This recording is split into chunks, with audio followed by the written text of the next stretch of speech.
골로새서 1장 26절, 27절 말씀 다 같이 한 목소리로 받들어 읽도록 하겠습니다. 이 비밀은 만세와 만대로부터 감추어졌던 것인데 이제는 그의 성도들에게 나타났고 하나님이 그들로 하여금 이 비밀의 영광이 이방인 가운데 얼마나 풍성한지를 알게 하려 하심이라. 이 비밀은 너희 안에 계신 그리스도시니 곧 영광의 소망이니라. 아멘. 우리가 어제 말씀을 통해서 왜 예수 그리스도께서 복음을 통해서 우리 가운데 나타나셨는데 그것들이 왜 비밀의 영광인지, 다시 말하면 영광인데 왜 그것이 많은 사람들에게 감추어졌던 비밀인지 우리가 살펴봤습니다. 그래서 단순히 예수님께서 오시기 전뿐만 아니라 예수님께서 이 땅에 오신 이후에도 또한 오늘날 이 복음이 전해지는 가운데서도 여전히 이러한 부분들이 감추어진 비밀로 있을 때가 많습니다. 분명히 예수님을 통해서 나타났음에도 불구하고 그것들이 우리에게 감추어진 비밀인 경우들이 많다는 것입니다. 그것은 인간의 관점에서 비춰보면 이게 비밀이 될 수밖에 없죠. 어제 살펴본 것처럼 성육신이나 십자가 사건이나 이런 부분에 있어서는 어떻게 하나님의 영광이 인간의 가장 낮은 자리에 그 추하고 또한 가장 연약한 자리 가운데 하나님의 영광이 나타날 수가 있느냐 하는 그러한 사실들을 이제 믿기가 어려운 거죠. 인간적인 관점에서는. 다시 말하면 하나님이 나 같은 사람한테 또 내가 이런 상황에서 어떻게 나와 함께 계시는지, 우리 가운데 계시는지 이것을 사실은 인정하기가 쉽지 않다는 사실입니다. 그래서 너희 안에 계신 그리스도다라고 할 때 이게 이제 말 그대로 개인적으로 내 안에라는 말로도 될 수가 있고 또 우리 가운데, 그러니까 골로새 교회 교인들, 성도들 간의 그 서로의 그 관계 가운데 계셨다는 이 두 가지 의미로 사용될 수 있는데 이 두 가지 의미에서 다 마찬가지죠. 그래서 어떻게 보면 상당히 역설적인 게 하나님의 영광이 나타났다는 것은 말 그대로 하나님의 영광의 빛이 비추었다는 것인데 이것을 왜 사람들이 깨달아 알기 어렵고 사람들에게 비밀처럼 그렇게 다가오느냐, 그 이유는 바로 하나님께서 그 영광으로 가장 가까이 우리를 도와주시기 위해서는 우리 말 그대로 그냥 예수님이 공생의 기간 동안 사람들 가운데 나타나신 것보다 더 가까이 우리 안에까지 오셨단 말이죠. 근데 문제는 하나님께서 그렇게 가까이 오시니까 우리가 잘 믿지 못한다는 거죠. 이게 이제 역설적입니다. 그래서 이 성경에서도 대표적인 이제 예를 잘 보여주는 것이 선지자들이 자기 고향에서는 환영을 받지 못한다라는 거예요. 예수님께서도 우리가 이제 주일에 그 말씀을 통해 살펴본 것처럼 예수님께서 자기 고향 나사렛에 찾아가셨을 때에 나사렛 사람들이 예수님을 환영하는 것이 아니라 예수님을 오히려 믿지 못하고 심지어 예수님을 죽이려고까지 한단 말이죠. 그게 이제 사실 우리들 안에 나타나는 문제입니다. 멀리 있을 때는 우리가 귀한 줄 알지만 정말 내 가까이 하나님께서 다가오실 때는 그것을 귀한 줄 모르고 오히려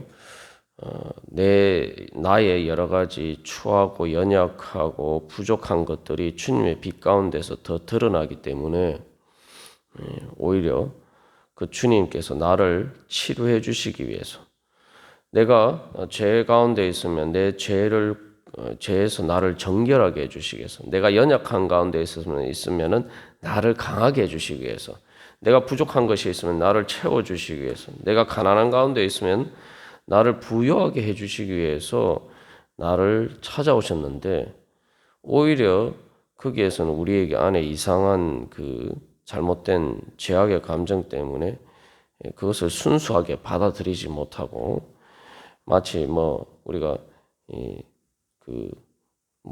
내 자신의 그런 부끄러운 부분들이 드러나니까 오히려 열등감 속에서 예수님을 배척하는 그런 일들이 일어납니다. 많은 경우 우리가 그래서 이 예수님이 우리 가운데 우리 안에 계시고 또 우리 가운데 계심에도 불구하고 그래서 그 예수님을 제대로 믿지 못하고 나사렛 예수께서 자기 고향 나사렛에 가셨는데 바로 나사렛 사람들이 예수님을 통해서 여러 가지 은혜를 받을 수 있는 병은 고침을 받고 많은 은혜를 받을 수 있는 놀라운 귀한 기회들을 자기 스스로 발로 차버리는 그런 어리석은 결과에 이를 때가 많습니다. 그게 이제 나사렛 사람들뿐만 아니라 오늘날 우리도 마찬가지인 거죠.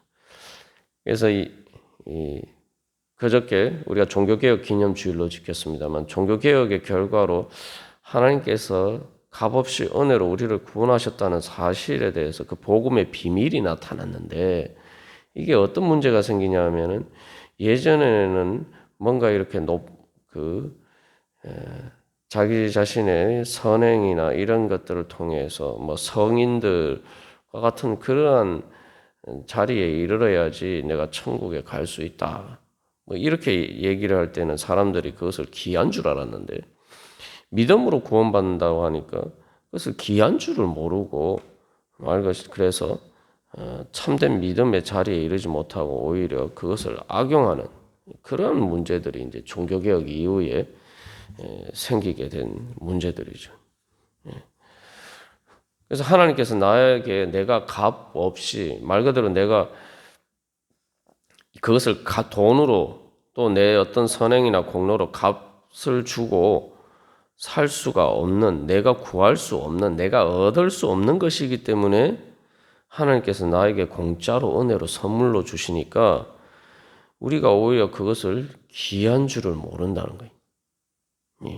사람들이 참 이상한 심리가 있어서 지난번에도 나누었습니다만 이 명품처럼 이렇게 한정판으로 해서 가격을 올리면 사람들이 귀한 줄 알고 정말 귀한 것인데도 값없이 은혜로 공짜로 대가 없이 받으면은 그 귀한 줄을 모르는 것처럼 우리가 그런 이 어리석은 자리에 있을 때가 많습니다. 그렇다고 뭐 어떻게 하겠어요? 내가 얻을 수 없는 것이기 때문에 하나님이 은혜로 값없이 공짜로 주셔야 하지만 우리가 얻을 수 있고 또 그렇게 우리가 하나님께서 우리에게 그렇게 다가오시니까 우리가 또 그것을 귀하게 여기지 않고 이런 문제들이 발생하는 거죠. 그래서 이게 이제 비밀이 되는 겁니다. 또 한 가지 이제 성육신과 십자가 사건에서는 그렇습니다. 부활 사건은 이 부분에 있어서는 이제 사도행전에서도 이 아테네의 철학자들이 사도 바울이 부활에 대해서 전파를 하는 것을 듣고 미친 이야기 소리를 한다 이렇게 생각했단 말이죠. 또 이게 부활은 우리가 생각할 수 있는 너무 그냥 기한 정도가 아니라 이게 이제 상상도 할 수 없는 그런 일이다 보니까 그런 게 어디 있어 뭐 이런 식이죠. 그래서 그런 것들 너무 이렇게 놀라운 일이니까 애시당초 이제 믿지를 못하는 거예요. 그러니까 이제 그래서 우리가 이 믿음으로 예수님 앞에 나아갈 때에 사실 이 두 가지 우리의 그 선입견이 깨어져야 됩니다. 그래서 사도 바울이 이 비밀은 너희 그냥 그리스도라고 이야기하지 않고 너희 안에 계신 그리스도라고 말하는 이유가 그거죠. 주님께서 주님의 그 귀한 은혜가 나 같은 사람도 그 은혜를 받을 수 있는가? 나 같은 사람은 나 같은 처지와 상황에 있는 사람은 이런 은혜를 받을 수가 없다라고 어떻게 보면은 겸손한 것처럼 보이지만 사실은 이제 하나님께 대한 이제 불신이죠. 이제 그런 경우는 이제 열등감으로 나타나고 또 이제 부활의 경우처럼 너무 귀한, 너무 큰 은혜면은 에이, 그럴 리가 없어. 그런 일이 일어날 리가 없어. 이런 식으로 우리가 내 선입과 편견 속에서 내 지식의 한계를 벗어나는 그런 일이기 때문에 또 배척합니다. 그런 경우에 이제 우리의 교만이 우리의 불신으로 나타나는 거죠. 근데 사실 이제 두 가지가 다 일맥상통합니다. 그래서 쉽게 말하면 이제 하나님 예수님을 시기 질투해서 대제사장과 그 무리들이 예수님을 십자가에 못 박아 죽인 것처럼 이제 우리가 똑같이 오늘날도 우리 가운데 임재하신 예수님을 그렇게 우리가 배척하고 그렇게 부인할 때가 많다는 거죠. 그래서 이 믿음이라는 것이 복음의 비밀을 아는 그것을 믿는 믿음이 그 복음의 자체가 뭐 우리에게 주어지지 않아서 그런 것도 아니고 또 그것들을 얻기 위해서 우리가 믿음으로 해야 되는 것이 마치 뭔가 어려운 일이기 때문이 아니라 우리 안에 있는 그 복음의 비밀의 영광을 가리는 우리 자신의 그 선입관과 편견 때문에 바로 그러한 문제들이 발생합니다. 이러한 문제들은 이제 골로새 교회 교인들에게도 마찬가지.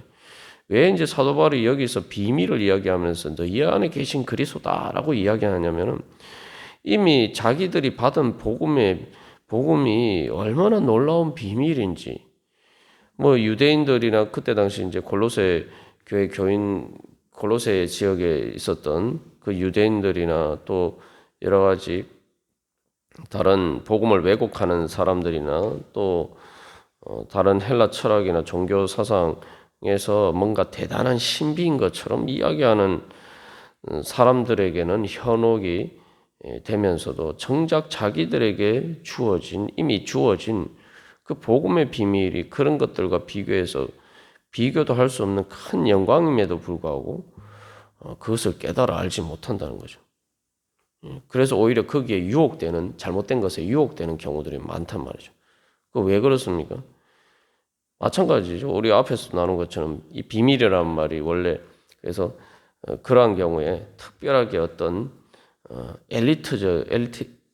종교적인 엘리트 그룹에게만 주어지는 그러한 비밀이다 이런 식으로 이제 이야기를 하니까 마치 앞에서 나눈 것처럼 실상은 별것이 없는데도 불구하고 이렇게 뭐 쉽게 요즘식으로 하면 앞에서 예를 든 것처럼 명품 한정판이다 이런 식으로 얘기하니까 이제 그게 막 뭐 대단한 게 있어 보이는 것처럼 그렇게 생각된단 말이죠.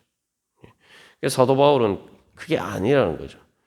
이미 복음을 통해서 성령을 통해서 너희 안에 임재하신 예수 그리스도가 진짜 비밀이다. 너희가 그런 귀한 비밀의 영광을 너희들이 받았음에도 불구하고 그것을 발견하고 그 은혜 가운데 나아가려고 생각하지 않고 엉뚱한 것에 미혹되어서 그것이 비밀인 것처럼 그렇게 착각하고 그것을 따라가느냐 그렇게 이야기하고 있는 것입니다. 요즘도 이제 그 명품의 예를 들었습니다만 뭐 흔히 그런 이야기다요. 뭐 신비주의 전략이다. 일종의 이 골로새 교회 교인들이 처한 그러한 그 유혹은 그런 일종의 신비주의적인 그러한 전략을 가지고 골로새 교회 교인들에게 이제 접근해 온단 말이죠. 네. 그래서 여기서 다시 한번 그래서 우리가 요한복음에서도 이야기할 때 말씀이 육신이 되어 우리 가운데 거하심에 우리가 그의 영광을 보니 아버지의 독생자의 영광이 은혜와 진리가 충만하더라. 그런데 그래서 이 요한복음 1장 14절에서도 말씀이 육신이 되어 우리 가운데 거하셨다. 그래서 여기 27절 말씀에서 너희 안에 계셨다. 그래서 너희를 골로새 교회 교인들의 입장에서 바꾸면은 바로 우리 아닙니까? 그죠? 우리 안에 계신 그리스도. 요한복음 1장 14절에서도 우리 가운데 거하심이. 말씀이 육신이 되어 우리 가운데 거하심이. 육신이라는 것은 인간의 연약한 부분을 이야기하고 그러니까 그런 연약한 부분 가운데 어떻게 하나님의 영광이 임재할 수가 있느냐. 그게 비밀이죠. 그게 또 하나님의 영광입니다. 그래서 나 같은 사람에게도 바로 내같이 부족하고 연약하고 내 자신이 세상적인 관점에서 봤을 때 세상에 이 소위 말하는 엘리트라고 하는 사람들에 비해서 내가 초라하게 보일 때가 많은데, 그런 어떻게 나 같은 사람에게 그런 세상의 엘리트라고 하는 사람들도, 세상에 지혜롭다고 하는 사람들도 알지 못하는 그런 하나님의 비밀의 영광이 나에게 나타날 수가 있느냐? 우리가 그런 이제 선입관과 편견 속에 거할 때가 많단 말이죠. 그러나 바로 하나님께서는 세상에 미련하고 낮고 천한 자들을 선택하셔서 바로 하나님의 비밀의 영광을 나타내기를 기뻐하셨다라고 이야기하고 있습니다. 그것은 겸손하게 바로 우리 가운데 임재하신 예수님을 정말 소중하고 귀하게 내 마음에 모셔드리고 그 은혜에 감격해서 예수님을 주님으로 따르면서 나아갈 때에 바로 주님께서는 바로 그런 자들을 통해서 이제 일하신다는 거죠. 그래서 이제 이 사도 바울이 골로새서 1장 27절에서 하는 이야기들은 이 복음서에서도 예수님이 사실 이제 계속 하신 말씀입니다. 그래서 예수님이 바로 어린아이와 같은 자들에게 하나님의 비밀을 나타내셨다. 그렇게 예수님께서 또 말씀하시죠. 그래서 우리가 오늘도 다시 한번 종교개혁 기념주의를 지나면서, 그래서 이제 종교개혁 기념주의의 가장 큰 종교개혁을 통해서 우리에게 나타난 복음의 비밀은 만인 제사장설이라고 해서 바로 하나님의 복음의 영광이 천국에 가는 그 은혜가 우리가 소위 말하는 성인이라고 하는 그런 사람들에게만 주어지는 것이 아니라 바로 모든 사람들에게, 예수를 믿는 믿음으로 주님 앞에 나아가는 모든 사람들에게 바로 은혜로 주어졌다. 이제 그것을 다시 재발견한 것이 이제 종교개혁이죠. 그러니까 우리가 사실 종교개혁의 그거로 태어난 개신교인으로서 또 그렇게 신앙생활하면서도 그 종교개혁에 통해서 하나님께서 우리에게 다시 드러내어 주신 그 비밀의 영광을 잊어버리고 또 그렇게 살 때가 많습니다. 그러나 오늘 다시 한번 우리가 겸손하게, 내가 낮고 천하고 할 수 없기 때문에, 그렇기 때문에 은혜로 나에게 더, 내가 또 주님과 멀기 때문에, 내가 주님께 가까이 갈 수 없기 때문에 나에게 더 가까이 다가오시고 나에게 더 나를 찾아와 주시는 바로 그 예수님, 우리가 오늘 다시 만나기를 간절히 소망합니다. 다 같이 기도드리시겠습니다.